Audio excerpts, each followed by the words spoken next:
Let's take you downstairs to the Washington Redskins locker room, and here's Lesley Visser. Lesley.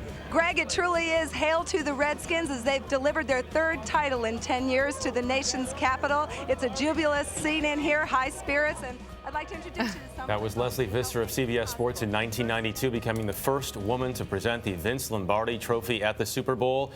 Lesley has broken barriers for more than 40 years in the male-dominated field of sports reporting. In 1995, she was the first woman to report from the sidelines of the Super Bowl. She became the only woman enshrined in the Pro Football Hall of Fame in 2006.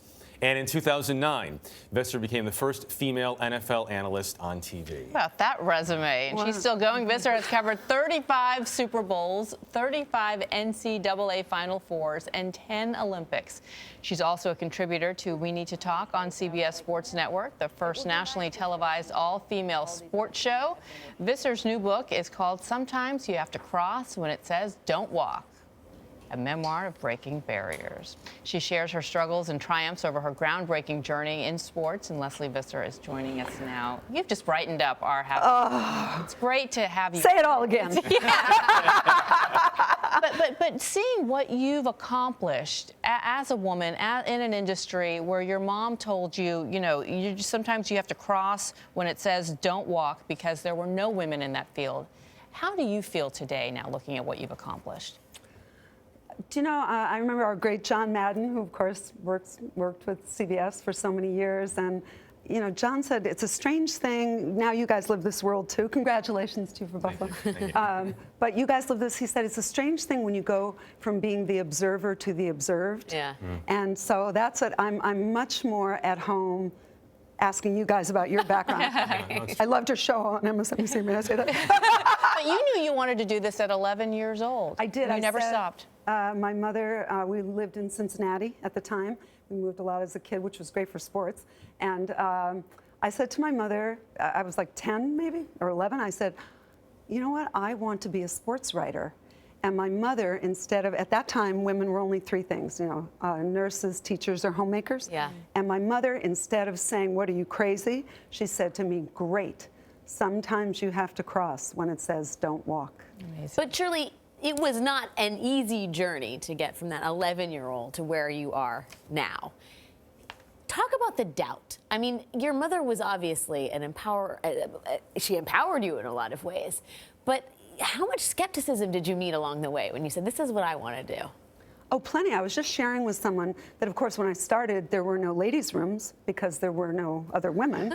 And, what's the great movie, Hidden Figures? Yeah. Where Kevin Costner says, where do you go for 40 minutes? Well, that was my life. I used to sit in the Patriots press box, first and 10, Patriots on their own 20, and I would say, do I have time to go down the elevator, across to the only public restroom, and get back before the Patriots punted? But I tried to, I used humor was my default. I don't know what you guys use, but humor was mine, and that's how you got through it. That's how I got through it. I know other people use other mechanisms, but for me, humor worked. When you see, when you talk to kids who want to go into this business today, what do you say? And about how things have changed? I just want people to, like you guys have, a passion for what you do. If you don't love it, don't do it. So if I just love sports, maybe you guys growing up, I don't know, did you guys? Now I want to interview you guys. But other kids, they love music, right? Or they love poetry, or I just loved sports. I don't know. Can I interview you guys? What were the tougher? What were the tough when you were going through all of this and breaking these barriers? What were the most difficult sports to cover?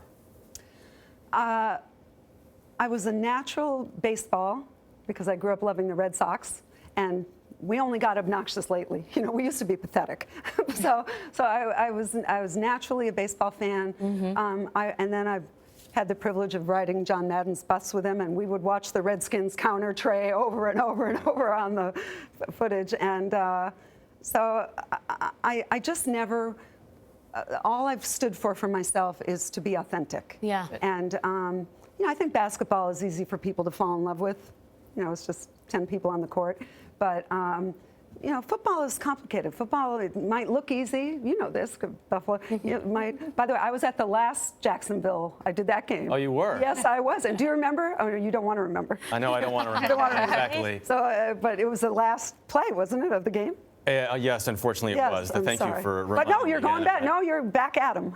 When we talk about the most difficult sports to cover, who did you learn from the most talking to folks? You talked about Madden a lot. Who else did you learn from? You know, CBS, we've had all the greats. I mean, you know, we had Madden and Summerall. We had Vern Lundquist, you know. And I would say this now, our Les Moonves, you know, he has now created this show, and the women, we need to talk. We really talk ball. You'd love it, Jeff. I've seen it. Yes, thank you. So, But sports is a vehicle many times for storytelling in general, and you've witnessed some of the most historic events, good, sad, that we've seen in sports and in the world. You covered the 1972 Munich Olympics and the murder of the Israeli athletes. You covered the fall of the Berlin Wall in '89. What were those experiences like? Oh, thanks for asking that. The Berlin Wall, my dad grew up in Amsterdam, was not Jewish, but under the Nazi occupation. So to be sent to the fall of the Berlin Wall was so profound. You know, people, you guys know this, they walk for days, right, to get through the Brandenburg Gate. And I was just one of many people from CBS, and my little slice of the pie was how will sports change? Because remember the great Katarina Witt? Oh, yes. So she was, so that was my little slice of the pie. But I wrote this book because I wanted to be anyone who has a dream. I don't know what your guys' dream was. What was yours, to play for the Bills? But probably. I know it's my It can son's. still happen. It can still happen, It can Leslie. still happen, It but- is an amazing story. You waiting out in those ice-cold parking lots to interview players, not having a ladies' room. My, how things have changed. Lesley Visser, you are a hero. It's a great book. Thank you for your time. Congrats. Oh, well, thank all of you. Sometimes you have to cross when it says "Don't walk" is on sale now.